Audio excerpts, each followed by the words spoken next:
Hello everybody, it's me Dr. Bima from Dr. Bima Clinic for Child Development. പലപ്പോഴും parents പറയുന്നൊരു കാര്യമാണ്, കുട്ടികൾ സ്കൂളിൽ പോയിട്ട് വരുമ്പോൾ അവരുടെ പെൻസിൽ, ഇറേസർ, അവരുടെ പെൻ അല്ലെങ്കിൽ അവരുടെ ഇവൻ ബോക്സ്, വാട്ടർ ബോട്ടിൽ, അങ്ങനെ അവരുടെ വസ്തുക്കൾ ഓരോന്നും കാണാതെ പോകുന്നു, അല്ലെങ്കിൽ അത് തിരിച്ചു കൊണ്ടുവരാനുള്ള ഒരു റെസ്പോൺസിബിലിറ്റി കുട്ടികൾ പലപ്പോഴും കാണിക്കാറില്ല, അല്ലെങ്കിൽ അവർ മറന്നു പോകുന്നു എന്നൊക്കെ പേരൻസ് നമ്മുടെ അടുത്ത് വന്ന് പറയാറുണ്ട്. ഇതിനൊരു മോസ്റ്റ് എഫക്റ്റീവ് ആയിട്ടുള്ളൊരു ടിപ്പാണ് ഞാൻ ഇന്ന് ഈ വീഡിയോയിൽ ഷെയർ ചെയ്യുന്നത്. ഇങ്ങനെ മറന്നു പോകുന്ന കുട്ടികൾക്ക് നമുക്ക് പേരൻസിന് പ്രിപ്പയർ ചെയ്ത് കൊടുക്കാൻ പറ്റിയ ഒരു മോസ്റ്റ് എഫക്റ്റീവ് ആയിട്ടുള്ള ഒരു കാര്യമാണ് just prepare a cheque list. ഒരു ചെക്ക് ലിസ്റ്റ് ഉണ്ടാക്കി കൊടുക്കാം.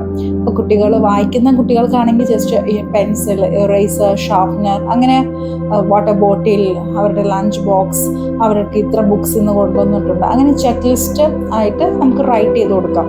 അതുപോലെ ഇപ്പോൾ റീഡ് ചെയ്യാനായിട്ടില്ലാത്ത കിൻഡർഗാർട്ടൻ കുട്ടികൾക്കൊക്കെ ആണെങ്കിൽ അതിൻ്റെ പിക്ചേഴ്സ്, അതായത് പെൻസിലിൻ്റെ പിക്ചർ, അങ്ങനെ പ്രിപ്പയർ ചെയ്ത് ഒരു ചെറിയൊരു ചെക്ക് ലിസ്റ്റ് കൊടുക്കാം. എന്നിട്ട് അവരെ ട്രെയിൻ ചെയ്യിപ്പിക്കാം. രാവിലെയും എല്ലാം ഈ ഒരു ചെക്ക് ലിസ്റ്റ് അനുസരിച്ച് ഓരോ സാധനങ്ങൾ എടുത്തു വെക്കാനായിട്ടും, അതുപോലെ സ്കൂളിൽ നിന്ന് തിരിച്ചു വരുമ്പോൾ ഈ ചെക്ക് ലിസ്റ്റ് നോക്കി ഓരോ സാധനങ്ങൾ തിരിച്ചു കൊണ്ടുവരാനായിട്ടും നമുക്ക് ട്രെയിൻ ചെയ്യിപ്പിക്കാം. ഇങ്ങനെ ചെയ്യുകയാണെങ്കിൽ കുട്ടികൾ കൂടുതലായിട്ടുള്ള സാധനങ്ങൾ മിസ് ചെയ്യാതെ തിരിച്ചു കൊണ്ടുവന്ന്, അതുപോലെ തന്നെ കുട്ടികൾക്ക് ചെറിയ പ്രായത്തിൽ തന്നെ ഈ റെസ്പോൺസിബിലിറ്റി എന്നുള്ളൊരു ട്രെയ്റ്റ് നമുക്ക് ബിൽഡ് ചെയ്തെടുക്കാനും സാധിക്കുന്നതാണ്. Okay, thank you.